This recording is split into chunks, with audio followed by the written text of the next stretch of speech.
Hi students, आज CA foundation सितंबर 24 का paper number 3 quantity aptitude ये हो गया है।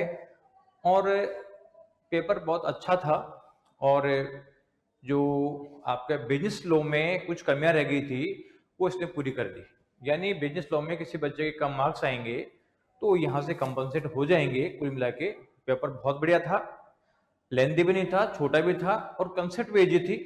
3-4 क्वेश्चन थोड़े एक्स्ट्रा ऑर्डिनरी थे, लेकिन कोई बात नहीं, इतने बड़े पेपर में 3-4 क्वेश्चन टफ हैं तो भी कोई दिक्कत वाली बात नहीं है। तो कुल मिला के ये पेपर आपका अच्छा हो गया।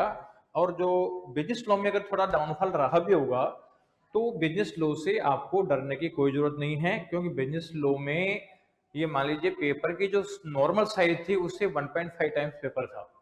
यानी बच्चों का 75-80 से ऊपर का पेपर होना बहुत मुश्किल था। इसका मतलब इससे ज्यादा बच्चे, एवरेज बच्चे कर नहीं पाएंगे और अच्छी खासी बोनस मार्किंग मिलेगी उसमें, इसलिए डरने की जरूरत नहीं है। अब आप लोगों को फुल फ्लेश इकोनॉमिक्स में लगना है।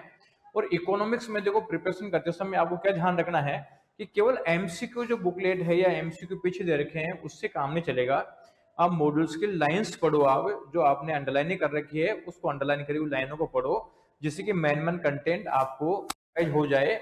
और जो क्वेश्चन एमसीक्यू क्वेश्चन आपने पहले कर रखे हैं और उसमें आप लोगों ने लगा रखा है कि यार कुछ गड़बड़ है, तो वो भी उन लोगों को उनको ठीक कर लेना। तो ये चीजें आप लोगों को थोड़ा करना है, और ये करने के बाद में आप लोगों को कोई दिक्कत नहीं आएगी। और देखो, चैप्टरों में दिक्कत है, पूरा आपको लग रहा है पूरा सिलेबस नहीं कर पा रहा हूँ, तो आप ये करो कि देखिए एबीसी कैटेगरी के साथ तो वीएसआई के टेलीग्राम चैनल पे एबीसी मिल जाएगा आपको। तो उसमें देख के आप देखोगे कौन सा प्रायोरिटी वाइज है, तो आप देखोगे तो चैप्टर नंबर 1 का यूनिट नंबर 1 एंड 2 जो है वो एक कैटेगरी में है, उनको आप पहले पढ़ सकते हो, इजी है। चैप्टर नंबर 2 का 1 2 3 भी एक कैटेगरी में है। चैप्टर नंबर 3 का यूनिट नंबर 1 और 2 एक कैटेगरी में है। चैप्टर 6 का यूनिट नंबर 1 और 2 एक कैटेगरी में है। चैप्टर 8 का यूनिट नंबर 1 2 3 एक कैटेगरी में, यानी एक कैटेगरी के जो चैप्टर है इनमें लगभग 50 मार्क्स के आसपास का क्वेश्चन आप लोगों को मिल जाएगा। अब बी कैटेगरी में देखें तो चैप्टर नंबर 4 के 1 2 3 यूनिट है। चैप्टर नंबर 7 के 1 2 3 4 यूनिट है।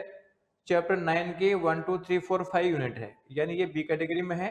और सी कैटेगरी में आपका चैप्टर नंबर 5 और चैप्टर नंबर 10 है, ये सी कैटेगरी में है।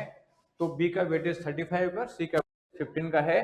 तो एबीसी में करेंगे तो क्या होगा, जैसे इजी चैप्टर होते जाएंगे तो कॉन्फिडेंस बिल्टअप होता जाएगा, तो आपकी स्पीड बढ़ जाएगी, ये आपको फायदा मिलेगा। तो आप पॉजिटिव रहें।